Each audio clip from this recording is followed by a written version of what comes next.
এ কি কোথায় এটা? কোথায় চলে এসেছি বন্ধুরা?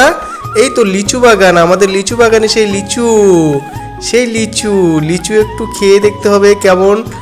বন্ধুরা এই যে আমি এসেছি, লিচু একটু টেস্ট করে দেখি কত সুন্দর লাগে লিচুটা। বাহ, খুব রসালো তো, খুব টেস্টি।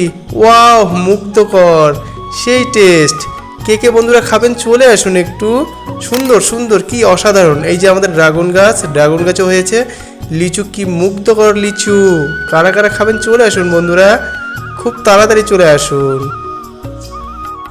একে একে সব লিচুগুলি তুলছি, কারণ পাখি আর কাঠবিড়ালির এতটা অত্যাচার না, সব লিচুগুলো আমাদের খেয়ে শেষ করে ফেলছে। এই যে দেখুন, এই যে আমাদের লিচুগুলোর এই যে তোলা হচ্ছে, এই যে দেখো নষ্ট করে দিয়েছে পাখিরা খেয়ে নিচ্ছে। এই যে কাঠবিড়ালি আর পাখিরা সব খেয়ে শেষ করে দিয়েছে। এই যে ফাইনালি আমাদের লিচু তোলা কমপ্লিট হলো, আমরা লিচু তুললাম। এখন লিচু বাড়িতে সবাই খাবো। বন্ধুরা কে কে খাবেন চলে আসুন খুব তাড়াতাড়ি। সবাই ভালো থেকো, দেখা হচ্ছে পরের ভিডিওতে।